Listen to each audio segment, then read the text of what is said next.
Now let us go deeper. Many people imagine what they want, but nothing changes because they stop at the picture. They make a little mental photo, but they do not step into it. They do not feel it. They do not let it soak into them. That is like standing near a fireplace and expecting to get warm while refusing to move close enough to feel the heat. Feeling is how the idea sinks down into you. Think of your mind like dough and feeling like the hands that shape it. Without the hands, the dough just sits there.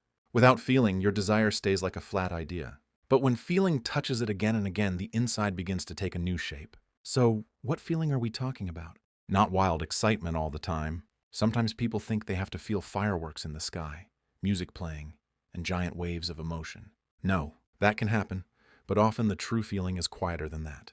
The feeling of it is done is often more like relief, more like peace, more like calm confidence, more like, thank God it is taken care of, more like, I do not have to carry this fear anymore. That is important, because if you make this too dramatic, you may miss it.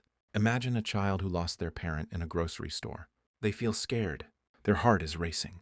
They are looking everywhere. Then suddenly they see their parent walking toward them. In that moment, what do they feel? Relief, safety, rest. The fear drops. That kind of feeling is close to what this teaching means. When you imagine your goal as already finished, you are not trying to create panic-level excitement. You are trying to enter the rest that would come if it were already true. If the money issue were solved, how would you feel? Lighter, safer, more open, less tight in the chest. If the relationship healed, how would you feel? Less guarded, more soft, more secure, more able to smile. If your health improved, how would you feel? Hopeful, grateful, relieved, free. That feeling matters because feelings are not just decorations. They are directions. They tell your whole system what world you think you are living in. If you keep feeling fear, your whole system gets the message. Danger, danger, danger. Then your thoughts, your body, your choices, and even your tone of voice start lining up with danger. If you keep feeling lack, your system gets the message. Not enough, not enough, not enough. Then you notice more problems, more shortages, more reasons to doubt. But if you begin to feel calm success, fulfilled desire, doneness, then your system gets a new message. We are safe. We are moving. We are becoming. We are already connected to the thing we seek. Your feelings are like the weather inside your mind. If the weather is always stormy, it affects every plant in the garden. If the weather changes, growth changes.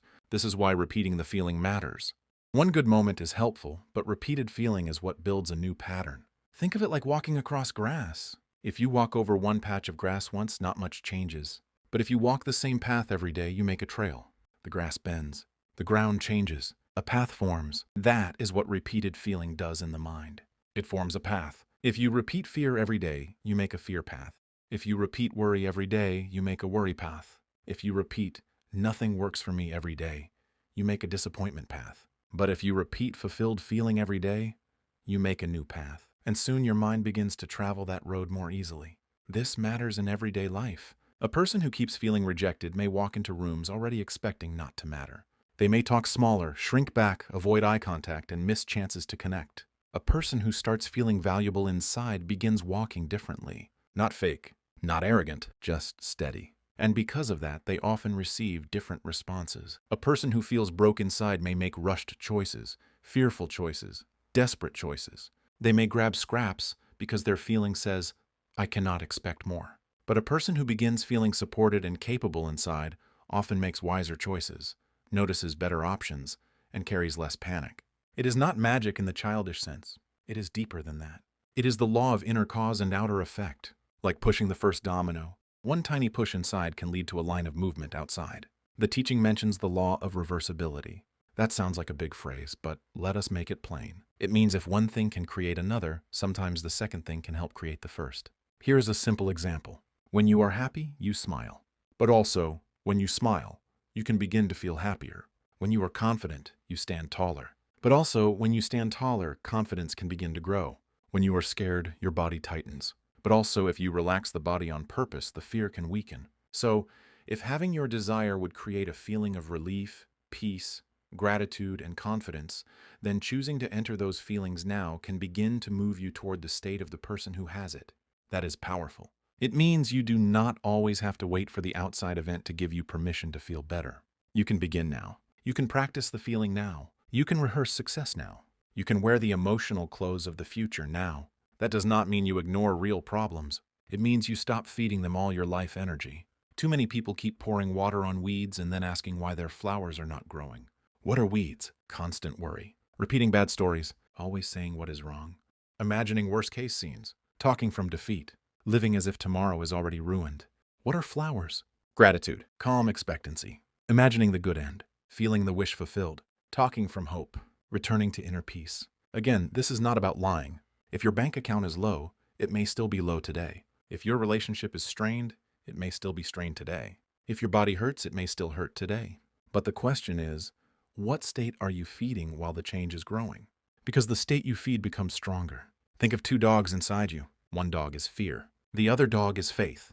Which one grows? The one you keep feeding. Every time you return to the feeling of it is done, you feed faith. Every time you sink back into it will never happen, you feed fear. This is why practice matters. Maybe in the morning, close your eyes for a minute and feel the result. Maybe at night, before sleep, replay a short scene that would be true if your desire had already happened. Maybe during the day, when worry rises, pause and say no. Let me return to the feeling of it being done. You do not need a long ritual. You need consistency. A little done often is stronger than a big thing done once. A cup of water every day grows the plant better than one giant flood, and then nothing for a month. So do not make this hard. Pick one desire. Make one short scene. Feel one true emotion that would come if it were already real. Repeat it. That is enough to begin. And as you repeat it, something beautiful starts happening. The desire stops feeling far away. The fear starts losing some of its grip. Your body starts softening. Your mind starts expecting good more naturally. You begin acting more like the person who already belongs in that new life. That is the point. Because the outer result is not only about getting stuff, it is about becoming inwardly matched to what you want. If you want peace, become peaceful within. If you want love, become open to love within. If you want success, become familiar with success within. The feeling is the bridge. It is the hidden ingredient. It is the secret sauce. Without it, imagination stays weak. With it, imagination starts becoming a living force. So remember this lesson. The image is the blueprint. The feeling is the power. The repetition is the builder. And over time, your life begins to look more and more like the feeling you keep living in.